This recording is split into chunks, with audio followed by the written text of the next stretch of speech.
Hey, lizard people. Let's talk about what a fancy bearded dragon is. So, the quick answer to this is a fancy bearded dragon is one in which has been specially bred for specific colors or scale types. These reptiles are more rare and expensive, but they're cared for the same way as any normal bearded dragon is cared for. So, let's talk about their similarities with normal and fancy bearded dragons. Then the most important ways, especially those involving care, health, behavior, a regular and a fancy bearded dragon are going to be the same. Their lifespan for both types have a life expectancy between 12 and 14 years, unless there's other health problems. Most often, usually is going to be something to do with impoverished environment.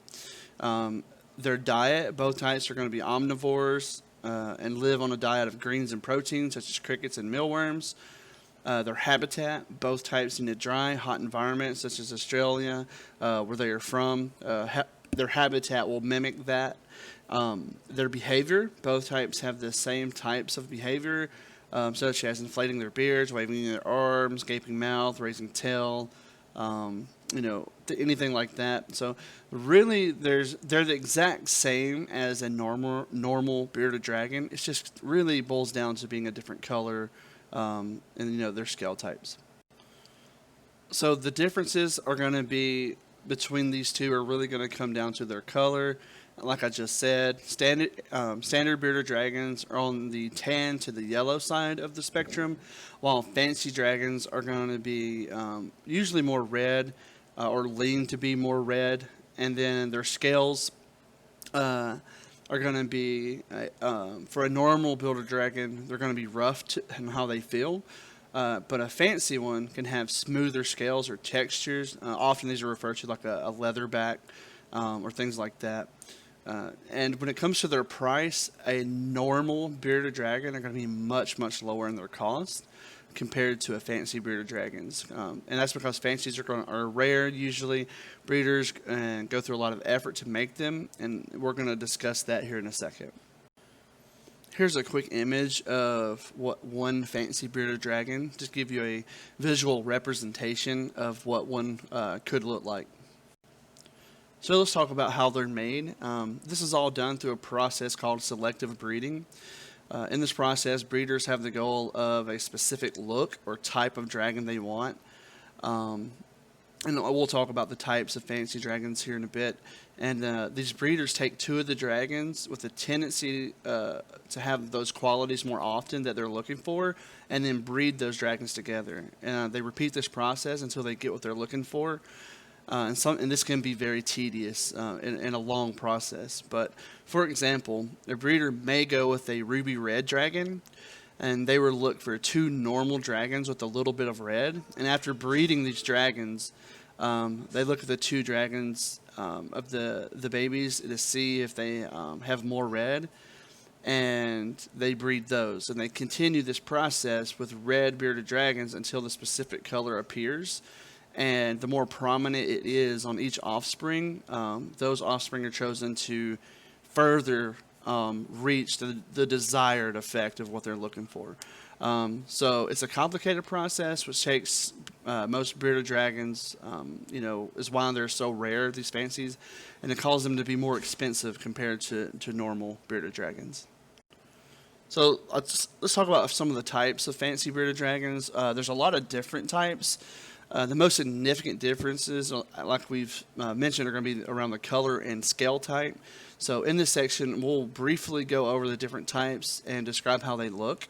So you can use this to kind of as like an idea of what you might be interested in the future, or if there's some kind of description of a fancy that we go over that piques your interest, to go and search out and look for.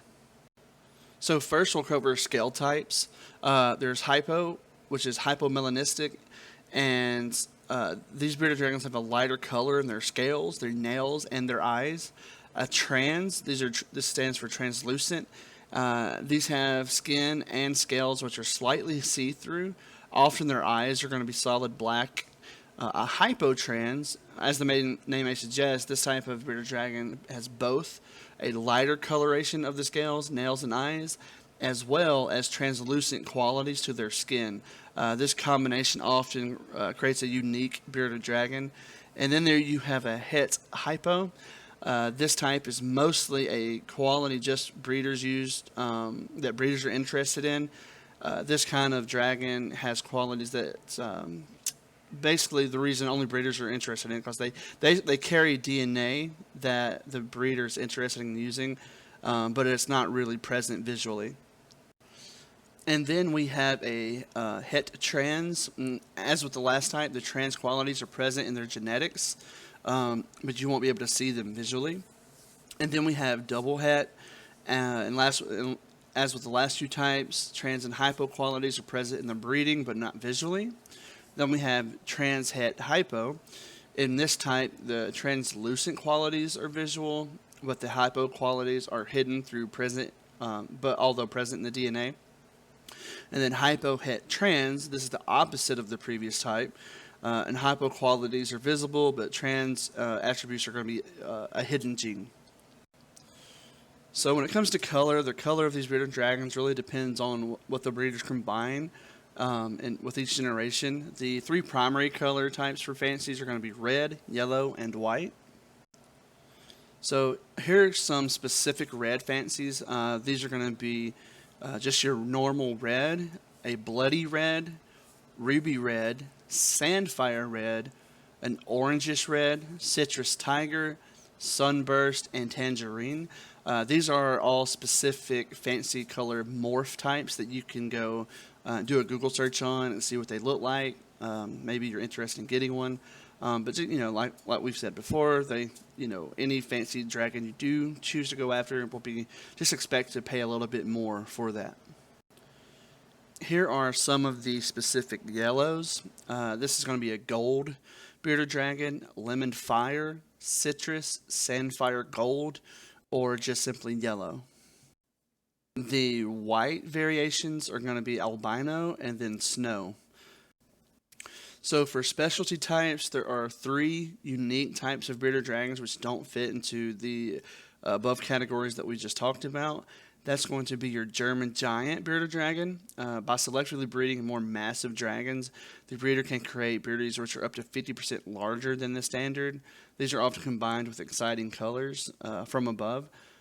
And these, if you do a quick Google search for German giant bearded dragons, it's just crazy how large some of these can get compared to the regular size dragons. And then you have the leatherback. Some of these have a mutated gene which prevents their scales from growing fully, and breeders, it gives them a unique appearance. So breeders have used this mutation, and really all morphs is a result of some form of mutation. But this gives them a smoother skin and unique look. I think the leatherbacks are really visually appealing and cool looking. So check those out when you get a chance. And then we got the silkback. And this is by breeding 2 leatherback bearded dragons together, and a silkback may be produced by doing that. This type has little to no scales and utterly smooth skin. It's kind of like a more advanced form of the leatherback, essentially. So knowing what a fancy bearded dragon is can help you decide the route you want to go, or if you want to pursue buying one. They act the same, or is cared for the same, but the only difference is their looks and their pricing. However, if you're looking for a specific coloration or type, a fancy bearded dragon may be the perfect pet for you. I'll leave a link below in the description to a breeder that I highly recommend. And they breed all kinds of different morphs of bearded dragons, along with chameleon snakes and all kinds of other reptiles. So check them out if that's something you're interested in. And if you're interested in really becoming the best bearded dragon pet owner, you can check out my digital handbook. This is available on my website, and there's a link in the description. In this book, I cover everything you'll need to know to be a great bearded dragon owner. Everything from habitat setup to their behaviors, their diet, caring for them, what to do when they're, through every stage of their life. Just anything you can think of, it is answered in this book. Thanks for watching our video. I hope you learned something new. While you're here, please comment below, like this video, and subscribe to our channel. Thanks for watching. Until the next one. Have you subscribed yet? Subscribe yet?